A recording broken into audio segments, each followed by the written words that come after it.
আমিও হয়তো ভুলে গেছি আমার মায়ের ওই কথা। যখন আমি পেশাবে শুয়েছিলাম, তিনি পরিষ্কার না করলে আমার উপায় ছিল না সেখান থেকে। হয়তো আমিও ভুলে গেছি, আমি পড়ে গেছি, তিনি আমাকে না তুললে আমার পুরো গায়ে কাদা জমতে থাকত।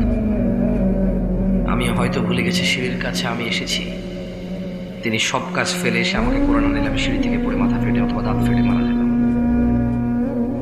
হয়তো এজ এ বক্তা হিসেবে আমিও ভুলে গেছি সেই কথা, যে আমার মা নিজের জন্য ডাল আর ভাতের ব্যবস্থা করে আমার জন্য গরুদের ব্যবস্থা করেছিল যাতে আমার পুষ্টি হয়।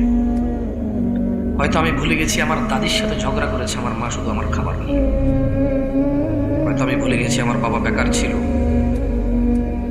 আমার জ্যাঠা জেঠিরা কথা শোনাইতো, আমার মা চুপচাপ কাজ বেশি করে করতো যাতে একটু বাড়তি খেতে পারে, আমি বাড়তি দুধ পাই।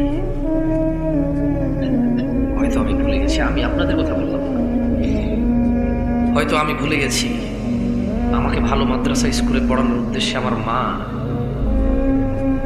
মন মতো ওরা যখন যুবতী ছিল কত কিছু খেতে ইচ্ছে করতো, ওভাবে খায়নি, কত সুন্দর করে চলতে ইচ্ছে করতো, ওভাবে চলেনি। 5 ভাই ছিলাম আমরা, হয়তো কারো 7 ভাই, কারো 8 ভাই, কারো 4 ভাই। ভুলে গেছি সেদিনের কথা, যেদিন পেশাব করতে গেলে ভয় লাগতো মা ছাড়া।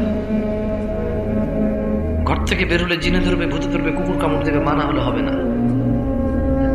সেই দিনের কথা হয়তো আমিও ভুলে গেছি, কিন্তু আল্লাহ নবী সাল্লাল্লাহু আলাইহি ওয়াসাল্লাম